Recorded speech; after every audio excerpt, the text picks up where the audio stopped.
one ambulance, rigged with cameras for the first time ever, to show you what goes on behind closed doors.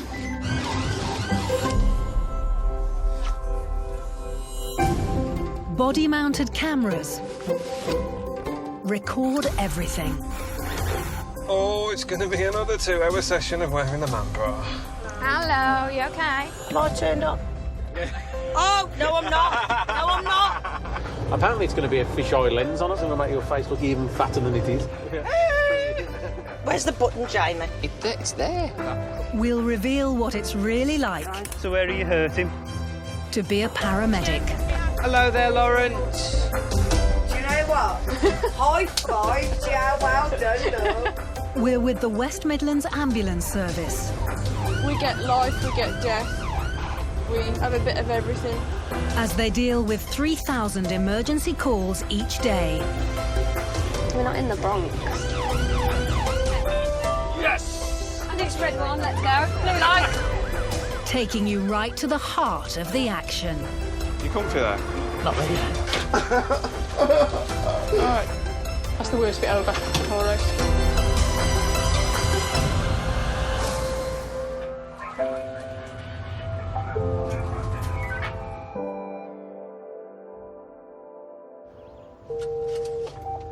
Six two. I'm struggling where to send you. Home. Techno. I really am struggling. McDonald's for breakfast? Yeah. I've missed part of my beard. I think I'm going to have to cut it off with some tough cuts. It feels like it's really big. Yeah, you have one of the green, green razors. You pooped your pants then, didn't you, Mr. BMW?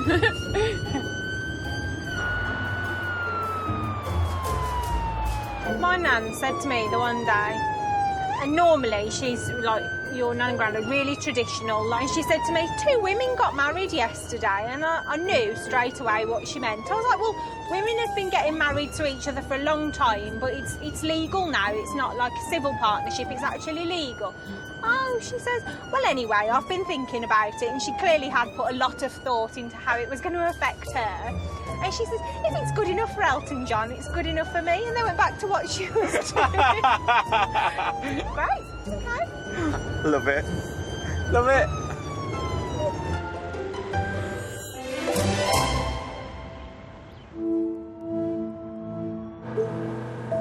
It's 4:30 on Friday morning.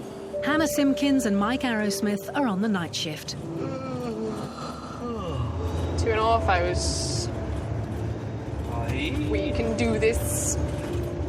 This is a rare period without an emergency to deal with.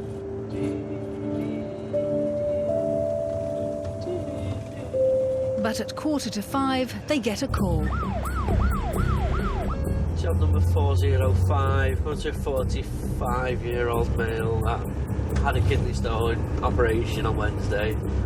Had a stent removed yesterday, and now he's rang 111 and we're on our way. They arrive just 4 minutes later. Hello. Hello there. Is it David, is it? Oh yeah, you're right. On Wednesday, he had a kidney stone removed. Was that via surgery, was it, or was it? Keel. David was discharged from hospital yesterday morning. But then when he got back home, he had a bout of this bad pain in his kidney, but then after about 20 minutes it went. Okay. But then last night at about 10 o'clock, it started again, and it was very much like this, rolling round in pain, so I rang for an ambulance. They gave him painkillers, took him to A&E. We've been home an hour. Right. And he's rolling round in pain again. Just give me a prescription for some liquid morphine, which obviously I couldn't get because the chemist is not open. In this job, you quickly learn the difference between someone that's, really poorly or really ill and someone who's not as poorly. You just sort of like develop an instinct for it. So with David, it was obvious quite quickly that he was in a lot of pain and that he needed some help.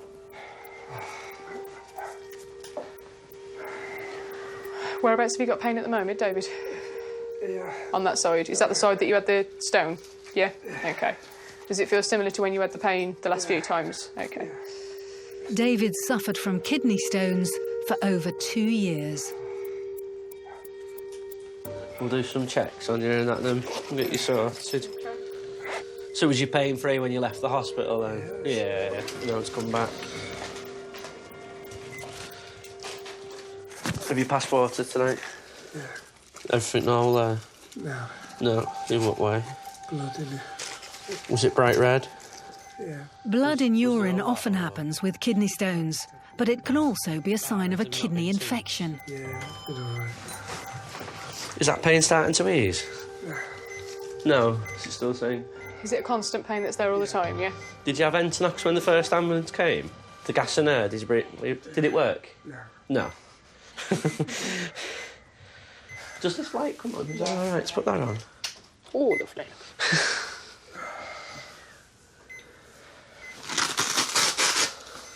We'll get you some pain relief in a second. Kidney stones mainly affect middle-aged people and are formed from a build-up of chemicals in the body. Is it the first time that you've had one removed? It's fine, Yeah. with the one I've passed. Okay. Yeah. For trips. I bet that was worse, wasn't it?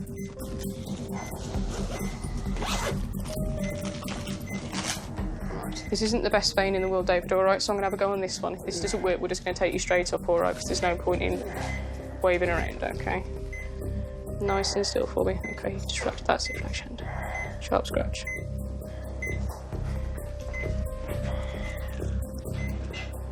OK, David. Pass your arm then. With David, we worked away quite quietly. Mike and I both knew what the problem was, knew what we needed to do, so there was no point in chit-chatting with him in the same way that I would with other people. The best thing for him was just to get him some pain relief and take him to hospital. Right, should we get you ready to go? Let's just get you up there and get you sorted, yeah? Because of the agony he's in, they don't want David to walk to the ambulance. Have a seat on here first. That's all right, I'll grab it, don't worry. Thank you.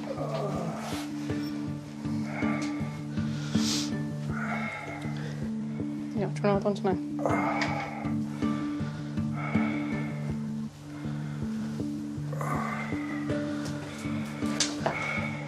That's it. Well done, mate. Well done. That's it. 1, 2, 3. Come down. Less than 2 hours after leaving hospital, David's on his way back. Cold now. Here. We'll get the door shut and get the heating on, David, all right? How you doing, David? Any easier? No? OK. Do you want to try some gas and air just on the way, or...? Yeah? Yeah?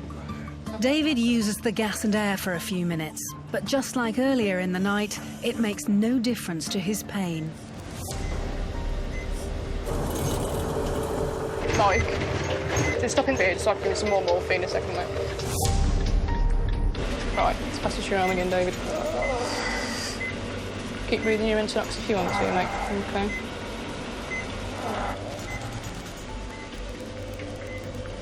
OK. OK, mate. They arrive at hospital less than 5 minutes later. The staff in A&E will now look for a reason why David is in such extreme pain. Couple of bumps on the way down the ramp, David, all right?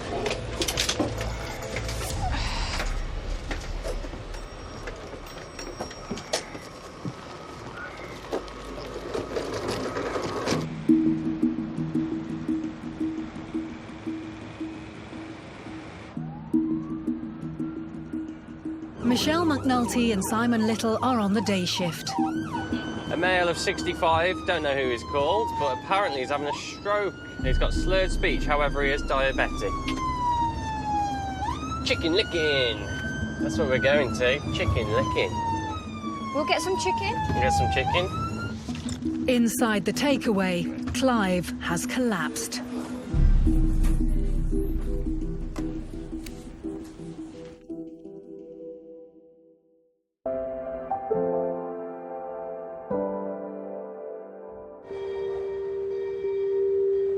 Simon and Michelle have been called to a fast food restaurant where a man has collapsed. Hello, Clive. My name's Simon and this is Shell. What's happened? Somebody's just sat here. Sat on there? Well, I just more or less started to have an iPhone. OK. Clive is diabetic. A hypo happens when the blood sugar levels in his body drop too low. You felt like you were having a hypo, is that right? Yeah. OK. And have you had anything to eat since then, or drink, sugary drinks at all? Yes, I have. I do know. What did you have? And how much have you had? Full. A full of pop? No, he's had a bit of that. It takes me so long to come back, yeah. Do you have many hypos? Well, I had one about 3 weeks ago. OK. I think what's caused it, I think is the weather. The crew needs to quickly find out how low his glucose levels are. Oh, you are low. 36.5. 1.9. That is a bit low, that is. I was really surprised at Clive's blood sugar levels. 1.9 is really low. Most people run at a level of between 4 and 8. I've seen somebody at a level of 2.2 and they've been unconscious in a diabetic coma. Put your feet flat on the floor, yeah? Right, you ready? Ready, steady, push. Take a step back. Right. There we go. Feet up, mate. You become very disoriented. Yeah. Tell you what, you're very alert for it being so low. Right. There's a bit of aircon on here and hopefully make you feel a bit cooler. Clive is a retired fireman. Today's episode has left him confused. You go just very drunk. Yeah, I've seen it a few times. Other than the diabetes, do you suffer with anything else?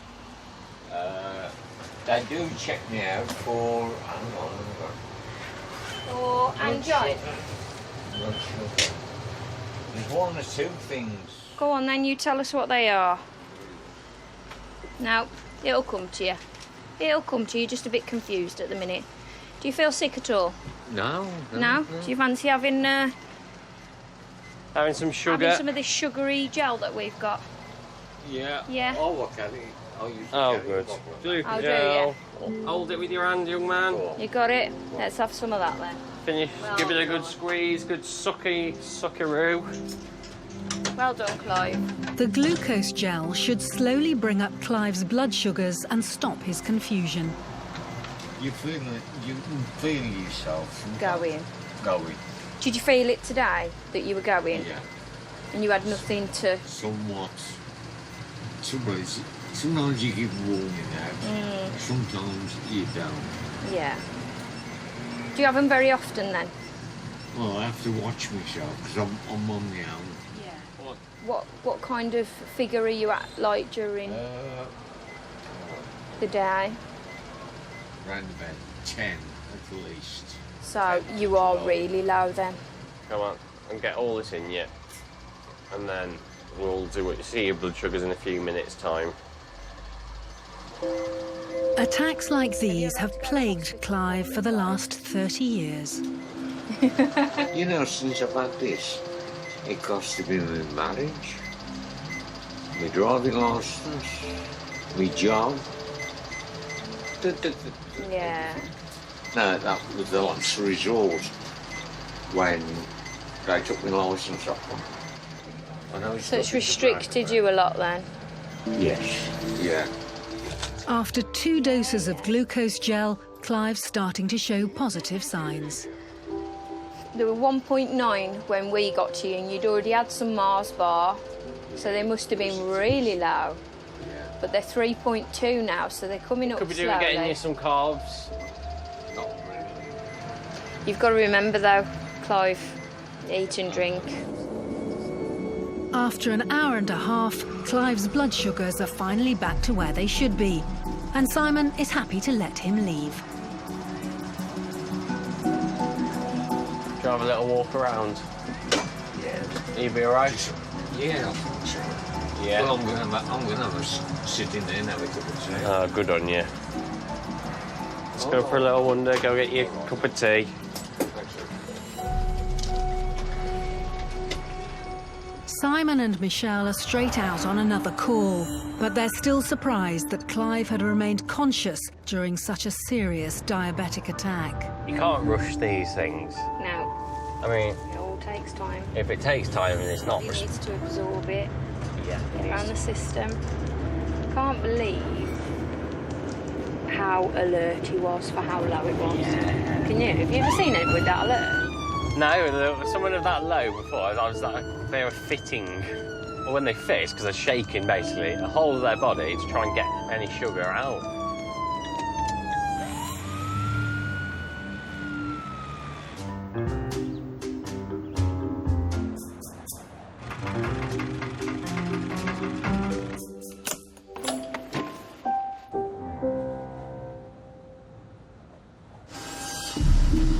Rock and roll. Hannah Meredith and Shane Jones have been called to a 2-year-old. Little Leighton's had a nasty accident, falling off a trampoline. You're okay this time. Number 3 there. The crew's body cameras will record every moment inside the house. What's happened then today? He's in the back garden on the trampoline, bouncing away, and then he's just come off it and like fell right onto his shoulder. When he moves it, he screams like it's painful, and he knows like he keeps touching, saying sore. Okay. Has he been holding his arm? Yeah, Has he been he's held it, sort of like held this, it he's still? Sort of just, we've been keeping it still, just so doesn't do anything else. Have a little feel of your arm. You're gonna have to feel your arm. Where's it hurt? Can you point to where it hurts? Okay. While Leighton didn't lose consciousness, he's been very quiet and drowsy in the 13 minutes since the accident. Is it all right there? Was I hit? Broken any bones or anything before? No. He's a very cautious child, to be fair. He knows, yeah, very cautious. Can I try and sit him up? You want to sit up for me? Pass me this hand and I'll help you. Have a little feel of this side as well. Is that here? How have his legs? How did he get back up? Did you pick him up? Did he get up himself? Yeah, I just ran out and picked him up. Picked him up. Okay. Has he walked around since? No. But it's literally just shoulder. No, Yeah. he hasn't been playing pain anywhere else. Well, like every time he's like, say if he's gone to scratch his face, he's gone to sit down and he's screamed with the pain. Leighton only wants to cuddle his nan. He's not yet had anything for the pain, so they give him some paracetamol. Take some of that special. Have you meds? Yeah, do you want to give it to him? Come on, make you feel better. Put your head back. You gotta have it, it makes you better. That's it. Aww. There we go, baby. You There okay? you go, that make you feel better. It doesn't look dislocated at the moment anyway. But it's still worth an x-ray because you never know with kids. To minimise any further damage to the shoulder, Hannah wants to put Leighton's arm in a sling. Yeah. I've got a special bandage for you. You're just gonna put your arm in a bandage, look, and make you better. Yeah, you got to. You've got to do it. And then that means you haven't got to hold your own arm then. Yeah, let's put a little bandage on it. Okay, baby. He might be happier just holding it himself. You don't like it? No. Alright. From the way he landed, Leighton could have broken his collarbone, so needs to have an X-ray.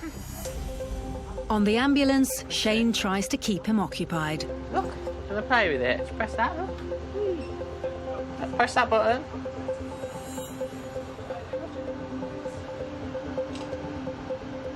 Don't you want it? Oh? See how good move, but it sort of moved it then, didn't it? A couple of minutes into the journey, Leighton falls asleep. But that makes him harder to assess for signs of concussion. So Shane wants him awake. Leighton? Wakey, wakey. Are you tired?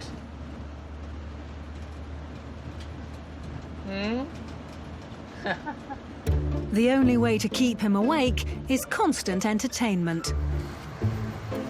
Should we try and make an elephant? Should we make this into an elephant? It's gonna be a baby elephant. Ooh. It's lovely, isn't it?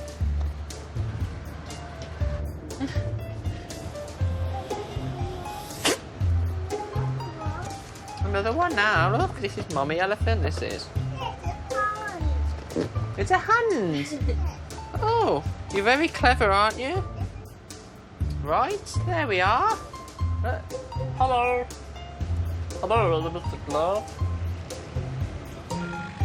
Shane manages to keep Leighton awake for the whole journey to hospital. You look really pretty. Wow. Somebody's had a productive journey, haven't they? We've had fun, Hello. haven't we? No. Well, I have. Take your safety belts off. This has all been for Shane's benefit, no one else's. The pain relief they gave Leighton at the house has worked. A&E staff will now x-ray him and find out what's happened inside his shoulder. Can you hold on to that, Leighton? Don't drop him, because the wind... Might not be able to get it back.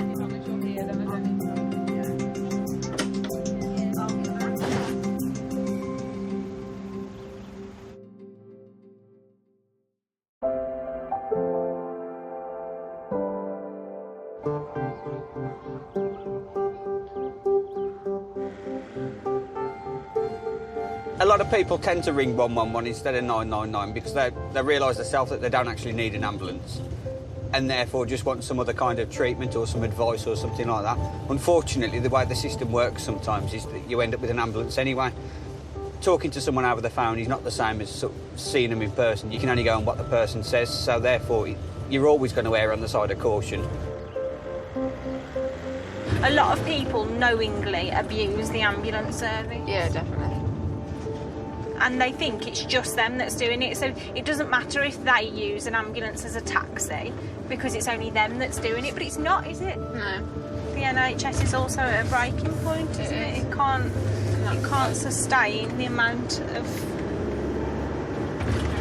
calls that we have. One of the most frustrating things is when you turn up and then they shout out on the radio that there's no crews to send to a red one, cardiac arrest. Someone that is genuinely ill, they need an ambulance, and we're stuck, unfortunately, with someone that's not ill at all, just wants attention. If people just used their brain and looked after themselves and only went to the doctors if they needed it, the doctors would have appointments and then the ambulances would be able to deal with life-threatening emergencies rather than things that we shouldn't even be going to. We never used to get this many. Things have Sickness, changed. diarrhoea, chest infections. We need to start charging people When it's inappropriate it ambulance is, yeah, service it is. use. That's what we need to do.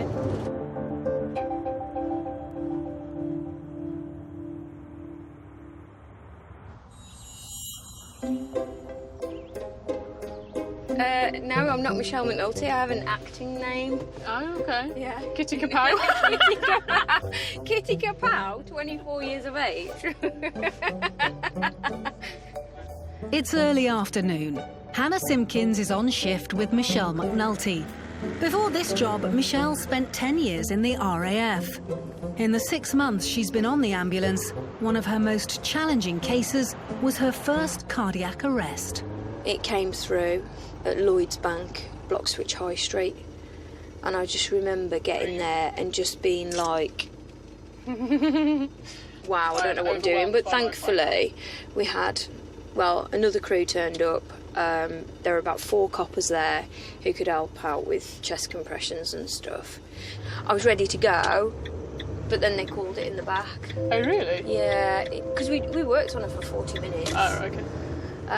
But the hardest part about it was that because she was only 50, and her 80-year-old dad was put in the front with me. And so my crewmate broke the news to him. But then they went off to do the paperwork and they just left him with me. And I just had to console him, and I'd not been put in that position either. It was just really tough, you know. No one should have to see their child pass away, really. Yeah. Bless him. 999 mode activated. Their next call is to a man with heart problems. He's 79 and is suffering from a build-up of fluid on his chest.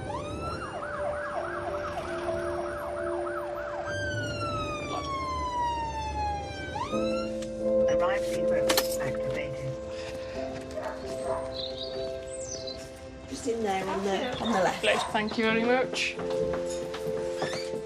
Hello. Hello. What's your name? Glenn. Glenn. Glenn. I'm Michelle and this is Hannah. Nice to meet you, Glenn. I'm Gillian, the heart failure nurse. Nice to meet you, Gillian. So what's been happening then? He's not been doing well for a while, to be honest. So I've listened to his chest. Poor air entry on the left side. Mm-hmm. Legs are definitely swelling up from when I saw him last. Right, okay. So he's end-stage heart failure as well. So we've all been trying to convince him for a while to go to hospital. Okay. But Glenn being You're not a big Glenn. fan, Glenn. Fair enough. So this time I said, you know, we really need to get you sorted. Okay. So we called you guys. Oh, right, okay. Glenn has been told he has no more than 12 months to live. His pulse seems regular. Yeah, it feels regular. Lovely. Okay. But he is more short of breath than normal. Do you feel short of breath as you sat there, Glenn, or is it more when you move around? As soon as I move. As soon as you move, Yeah. it kicks in, yeah? Okay. And how do you feel in yourself other than that? Terrible. Okay. Have you got any pain anywhere? My legs. In your legs are sore, yeah? Okay. Is that from the swelling, do you think? Yeah. Or okay. Can I have a quick look? I won't poke at him or anything, don't worry. No, it's only... Glenn has fluid retention on his legs, which often happens to people who have a build-up of fluid on their lungs. Are they both the same? They're both swollen? Yeah. Okay. So it's really tight across. Yeah. That looks really sore. It's all the bone, like, you know. Yeah. Yeah. Glenn's blood sugars are low, so he has a biscuit before heading to Walsall Manor Hospital. Oh, chocolate biscuit, there you go. I've been in a minute 4 times this Christmas. Have you? Yeah. Bobbing backwards and forwards. I'll say not you again. He's back again. As long as it's a smiling face, they don't mind, Glenn. Glenn only came out of hospital 6 weeks ago. All right. Good man.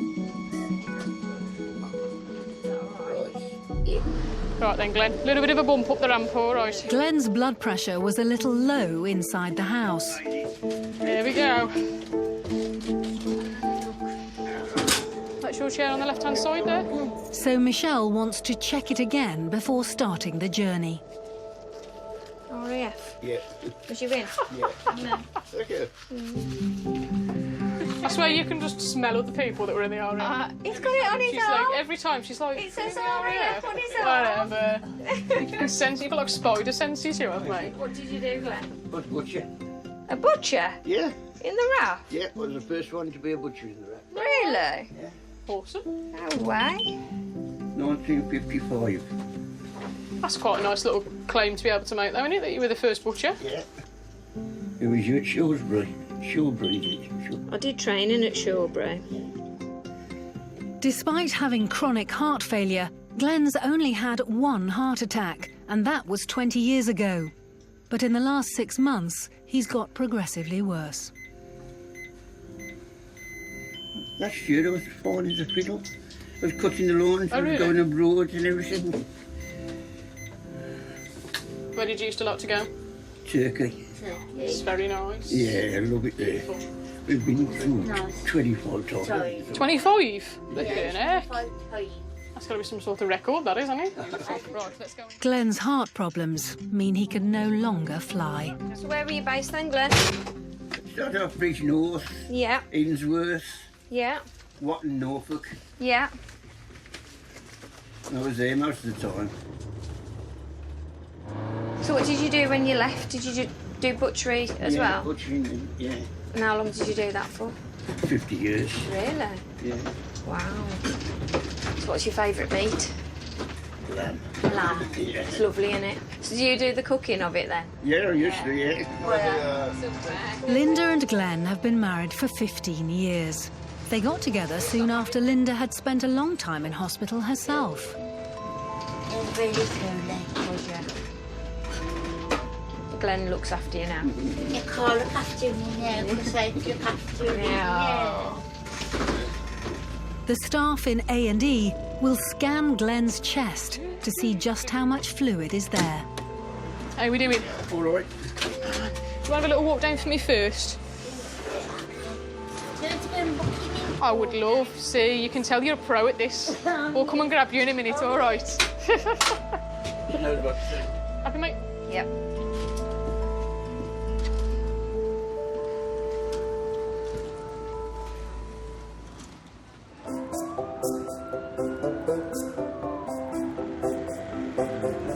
I have been to a young female in her 20s that's had an abdominal pain after a full roast dinner for 10 minutes. Have you taken any pain relief? No, because I didn't want to disguise any symptoms that I might be having. Have you tried getting rid of some wind? No. Yeah. So we're now going to a 21-year-old old male. This 21-year-old month, he knocked his head on a wall. You said 21-year-old month. Did I? Yeah, twice. It's 21-month-old. I do apologise then. It's like when people say how old I'm sorry I did that wrong for you. It's when people say how old's your child? Oh, he's 24 months. 2. Your child is 2. Yeah, it's when you go out to like an old chat. You go, well, how old are you? Oh, I'll be 81 next year. So you're 80? So you're 80. Don't put a year on yourself. Everybody cracks the ambulance jokes. Like, am I going to strap you into the stretcher so you can't run off? And I've heard people say that, and I've thought, I'm never saying that. Yeah. And I've said it today. I've said a cheesy ambulance line today.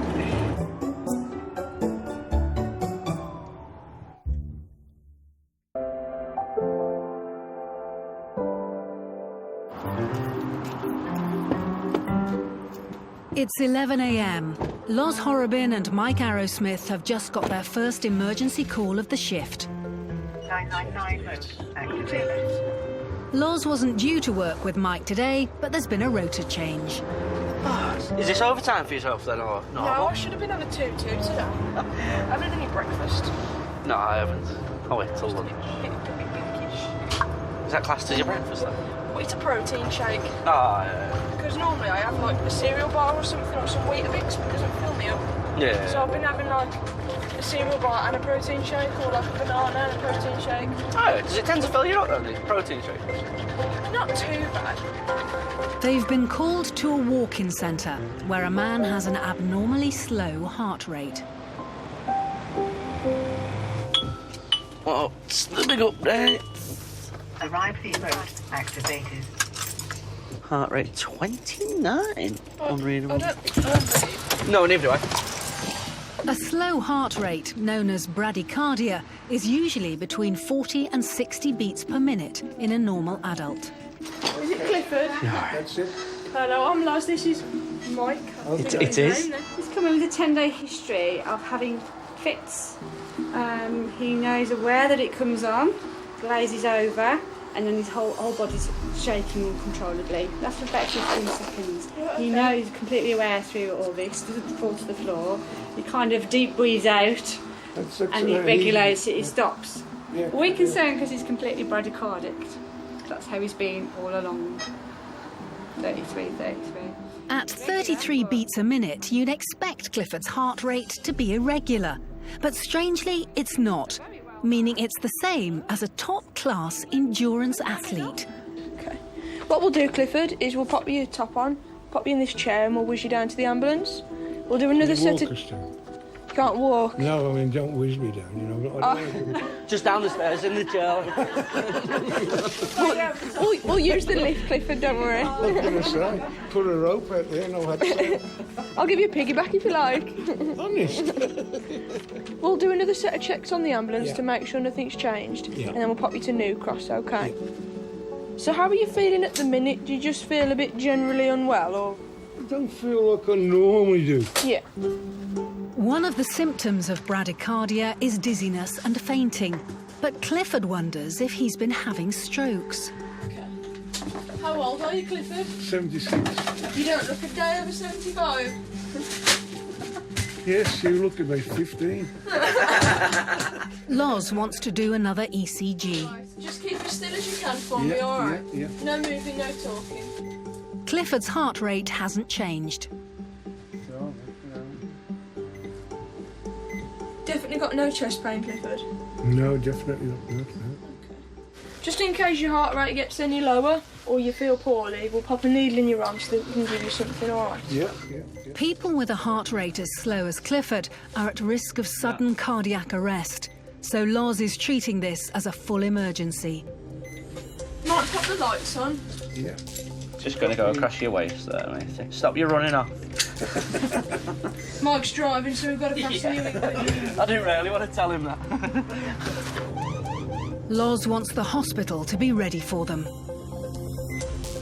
I've got a 76-year-old gentleman who's been having seizures over the last 10 days. All his obs are fine, but obviously his heart rate's 33. So it should be between 60 and 80 beats a minute. 60 and 80? It should be, for a fit, healthy adult. Yeah. That's a bit low, isn't it? It is. This morning when I got up, the worst I felt for ages. Yeah. She didn't collapse or anything. No. I mean, when I was in the house at my dinner, the fish and chips and what have you, and watched the match all night. Yeah. But when I went to bed last night, I did have an attack. Well, I've never had an attack in bed. Bradycardia mainly affects older people, but the other risks are similar to those of heart disease. Do you smoke or drink? No. What's your diet like? Do you eat a lot of takeaways, fatty food? No, I only have fish and chips once a week. I assume you don't take any recreational drugs? No. I don't drink. I have a drink of a Sunday. Yeah. I have 2-3 pints.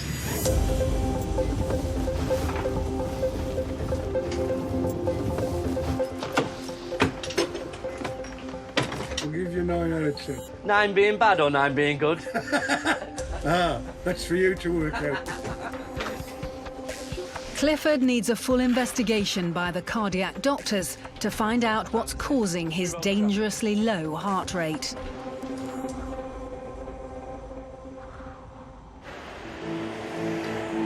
"50 minutes later, Loz and Mike are back on the road and responding to their next emergency call. But I had a nice fellow, weren't he, as well? He was just... Yeah, it was lovely. He was just very relaxed and witty as well. Yeah. It's not often that you actually get people that have a laugh. I mean, obviously... Yeah. So people generally call us when they're really unwell, and they like to be reassured. At the lowest point, really, isn't it? Still got a sense of humour. Yeah, definitely. I'll go into the elderly where they're witty as anything and they just fire straight back at you. Yeah. Whatever you say to them. What number are we after? Number 9.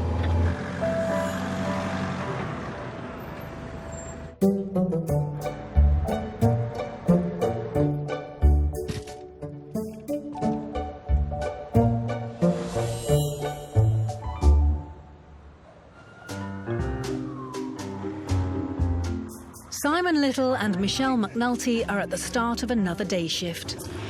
Where am we going? Where am we We'll going? go left. I should have gone right. They're on their way to an 80-year-old woman who's had a fall in her garden. What's her name? Dorothy? Sorry. I wonder if we have to follow the yellow brick road. Hey. Yeah. I can be the Tin Man. I've got no heart. Well. You don't have to agree. You meant to say, oh, don't be silly, Michelle. Of course you have a heart. Thou must not lie. Dorothy's husband of 58 years is waiting for them. She's in She's through the there. conservatory. Hello, Dorothy. Hello. Oh, what have you done to yourself? I just went out to the dustbin there. Yeah. And tripped up there and I felt my face. Oh, it decided the edge of the step there. Right, so it was actually on the concrete step. And I've got these on. I'll be throwing my glasses, as you can see. Oh dear.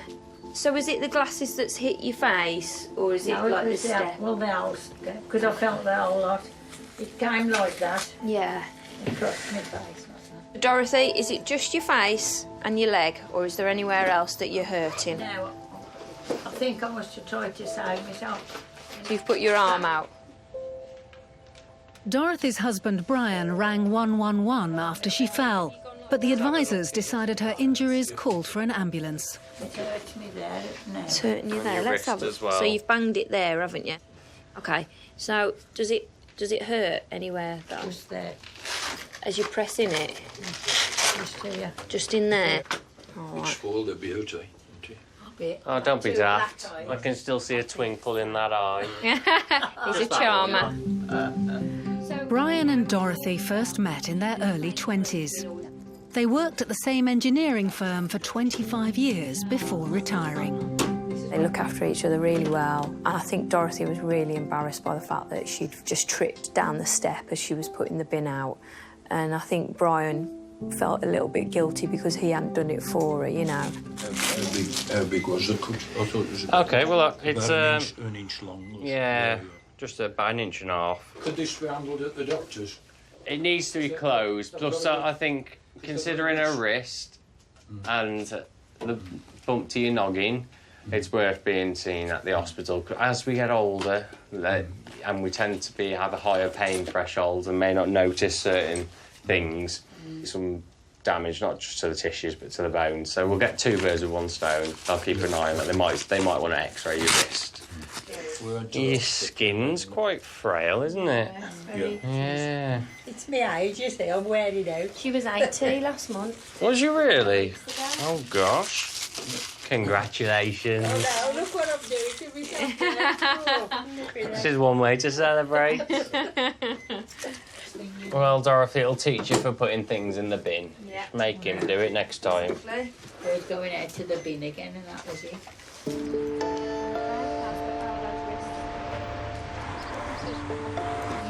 So that's the one at the front. You don't want me to drive then? You're welcome to. There you go. Ready when you are, Si?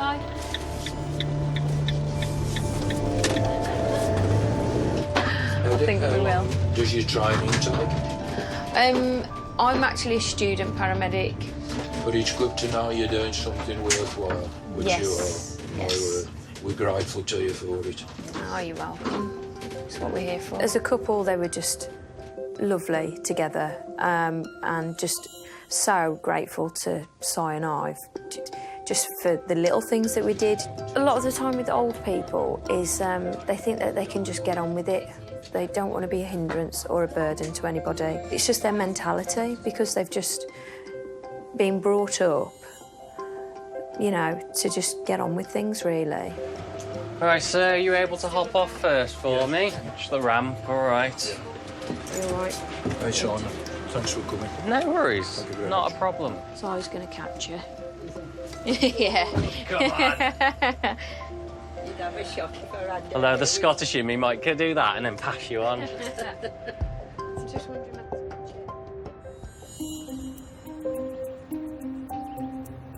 X-rays showed that 2-year-old Leighton had broken his collarbone when he fell off the trampoline. Within a month, the fracture had completely healed. Clifford had a pacemaker fitted the next day to correct his slow heartbeat. He chatted to a nurse throughout the procedure.